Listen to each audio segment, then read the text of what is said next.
Yo, magandang araw sa inyong lahat. Ako nga pala si Kuwertom at welcome sa aking channel.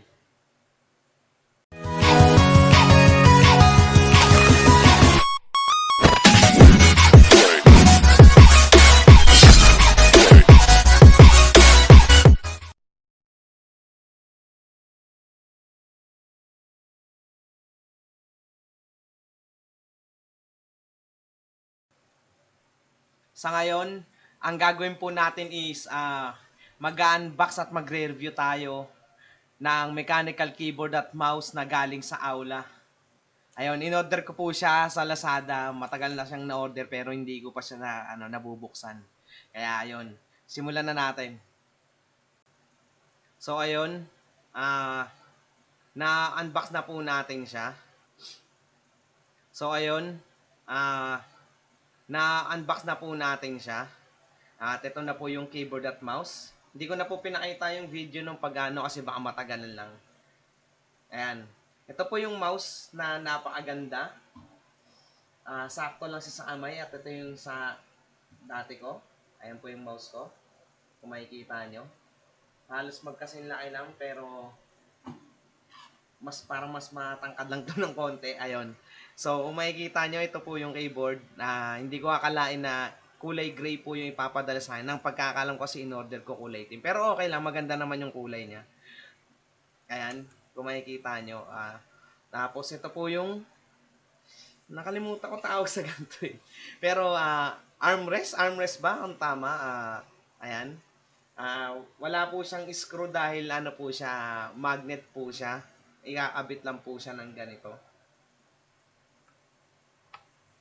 Ayan. Kung nakikita niyo po, ganyan lang po siya. Hindi ko lang kung tama yung pagkakalagay ko. Pero feeling ko tama naman kasi. Ayan. Ayan. Okay.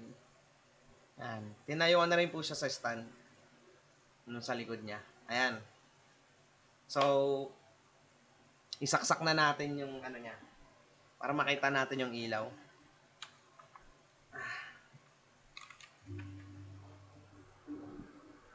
Tanggal na itang mouse.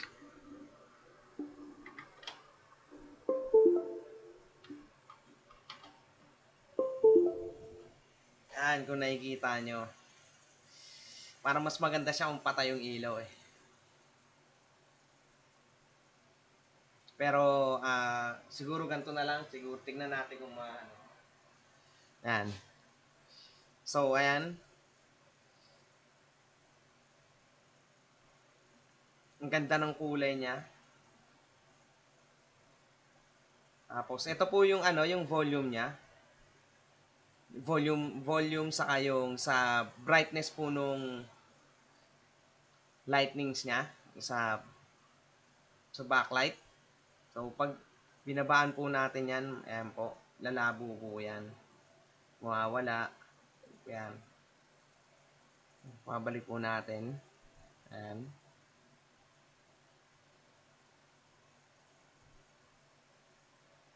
Ayan. So, ito pong tatlong button dito, ano po yan, yung, kung gusto nyo po yung, konting letra lang po yung may ilaw, ito po yung mga gagamitin. Kunyari po, iba't ibang settings po ng sa ilaw nyo. Pailaw nyo kumbaga. Pailaw. Tama. Kunyari sa M1, pindutin natin itong pinakaunang part. Ayan, kung makikita nyo. Diin na lang po natin yan. Tapos mawawala po yung ilaw. Tapos, pwede nyo na pong iset kung anong letters lang po yung pwede, na gusto nyo makita. Ayan. Kung makikita nyo. Ayan po. Ayan. Tapos, pindutin lang po ulit yan. Diinan lang. Tapos, ayan na po siya. Okay na po siya. Ayan. Tapos, ganun din po sa M2. Ayan po. 1, 2, 3, 4, 5, 6, 7, 8, 9. Tapos, diinan lang po ulit. Ayan. Sa M3, ganun din po. 1, 2, 3, 4, 5, 6, 7, 8, 9, 0. IOP, KKL. Ayan, tapos dinan lang po. Ayan. Kung sakaling gusto nyo po ibalik, pindutin nyo lang po ito. Yung sa pinakataas. Kasi andito po lahat ng style po nung, nung sa lightnings niya. Ayan po. Ayan, para makita nyo rin po yung iba't ibang lightings niya.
Ayan po.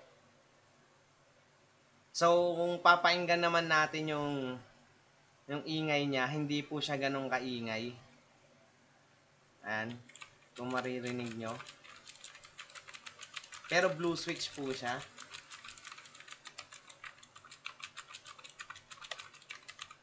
Ayan, papayta po sa inyo. Blue switch po yan.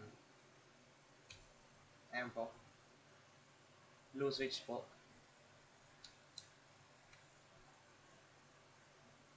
So, ayun. At natuwa ako dahil maganda siya. Sulit yung pera, sulit yung pinambayad, pinambili. Napakasulit. Sana lang magtagal siya sa akin kasi ako keyboard warrior ako. Hindi, joke lang. Kasi maano ako sa keyboard, matype ako kumbaga. Katulad ng isa sa Gigaware ko, maingay po siya.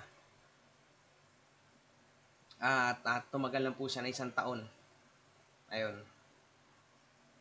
Hindi ko na pinaayos, so hindi kasi ako marunong nun. So, siguro sa susunod, pag-aaralan ko na yon.